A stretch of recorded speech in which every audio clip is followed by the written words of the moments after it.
நான்காவது மிக முக்கியமான ஒரு அடிப்படை, நான் இந்த 10 அடிப்படைகள் இங்கே கொடுத்திருக்கிறது உசூல்கள். உசூல் என்றால் ஃபவுண்டேஷன்ஸ்.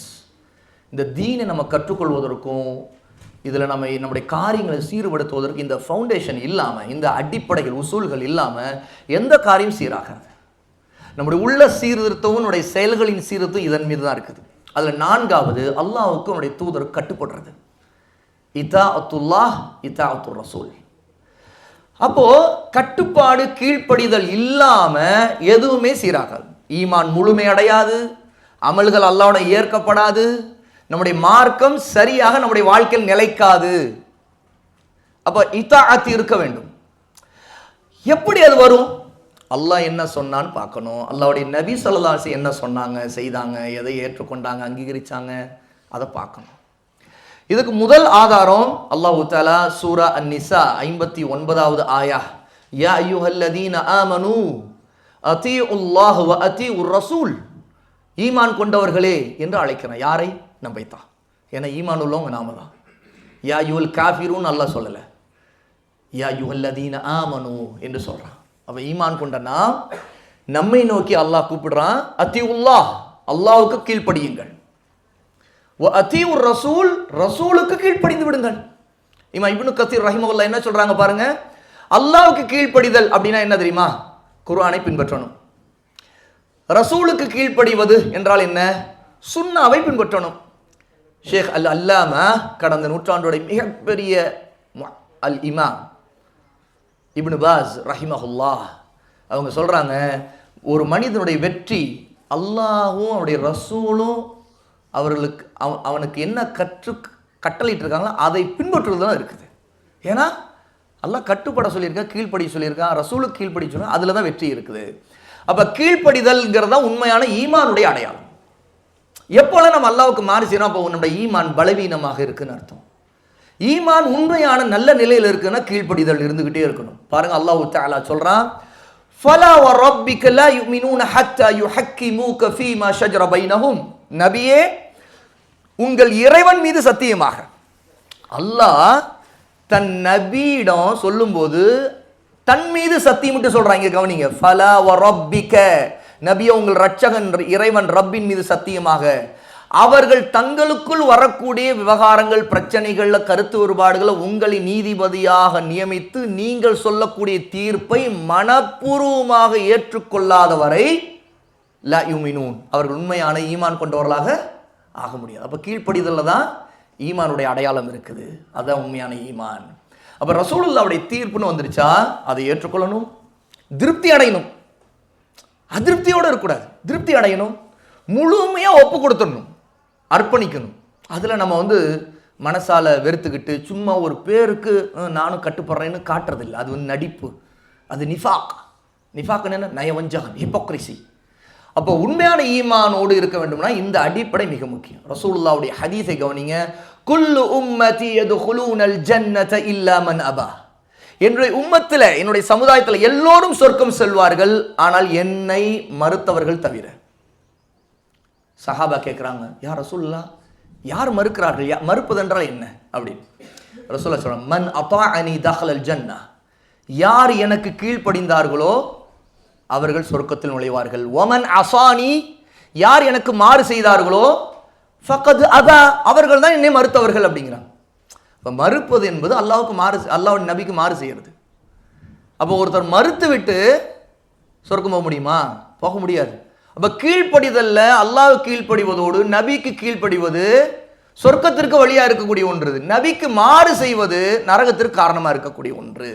இமாம் புகாரி ரஹிமஹுல்லாஹி தஆலா இந்த ஹதீஸை பதிவு செய்திருக்கிறாங்க. ஆக கீழ்ப்படிதல் உண்மையான அர்த்தம் என்ன பாருங்க, பக்கம் 14 சொல்லியிருக்கிறேன். கீழ்ப்படிதல் அப்படின்னாலே அறிவது மட்டுமல்ல, தெரிஞ்சுக்கிட்டா எனக்கு இல்மு இருக்குது, அது கீழ்ப்படிதல் அல்ல. அல்ல ஒப்புக்கொள்வது மட்டுமல்ல, உண்மையில செயல்படணும், செயலில் வரணும், நடைமுறைக்கு கொண்டு வரணும், பின்பற்றணும். எல்லாம் எனக்கு தெரியும் நம்ம நம்பிக்கிட்டு இருந்துட்டு கீழ்ப்படியலைன்னா அதுக்கு என்ன அர்த்தம்? அதனால என்ன பலன்? ஒருத்தர் அறியாமல் இருக்கணும் ஒண்ணுதான், அறிஞ்சவனும் ஒண்ணுதான். அப்போ இவன் இப்னு தைமியா ரஹிமஹுல்லாஹ் சொல்றாங்க, கீழ்ப்படிதல் இல்லாத ஈமான் முழுமையான ஈமான் அல்ல அப்படிங்கிறாங்க. அப்போ சஹாபாக்களுடைய பண்பு எதுவா இருந்ததுன்னா, ஏன் அவங்களுடைய தனிச்சிறப்பா நம்முடைய வாழ்க்கையில நாம் இன்னைக்கு அவங்களை அறிகிறோம்? மிகச்சிறந்த சமுதாயம். ஹைருன் நாசி கர்னி, ரசூலுல்லாஹ் சொல்றாங்க, மனிதர்களிலே சிறந்தவர்கள் என் தலைமுறை. ஒட்டுமொத்த மனிதர்கள்ல மிகச்சிறந்தவர்களை சஹாபாங்கிறாங்க ரசூலுல்லாஹ், என் தலைமுறையினர் தாங்கிறாங்க. ஏன், என்ன காரணம்? அவங்க கீழ்ப்படிதல்ல அவங்கள்ட்ட இருந்து தன்மை.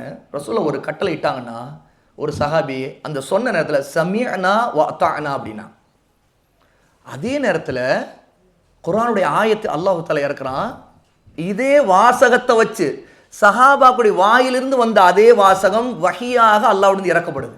ஆமன ரசூல் இறங்கிய வரலாறு அதுதான். அதில் சமிஅனா வ அத்தானான்னு வருதா இல்லையா? அந்த வாசகம் ஒரு சஹாபியுடைய வாயிலிருந்து வந்த வாசகம். உடனே அந்த வாசகம் சொல்லப்படும் போதே ரசூலுல்லாஹ்வுக்கு வஹி இறங்குது. இதுதான் சஹாபாக்களுடைய பண்பு. சமிஅனா நாங்கள் கேட்டோம், வ அத்தானா நாங்கள் கட்டுப்பட்டோம். அவ்வளவுதான். அதுக்கு பிறகு மறு பேச்சுக்கே இடம் இல்லை. No opinions, no this and that. அவங்க சொன்னாங்க, இவங்க சொன்னாங்க, இப்படி பேசலாம், அப்படி பேசலாம், இல்லை இதில் தப்பு, அதில் தப்பு, உலக போக்கு இப்படி, அது இது, இதெல்லாம் இதெல்லாம் இப்படிலாம் பார்த்தா இந்த காலத்தில் நடக்குமா? அதெல்லாம் வேணாங்க.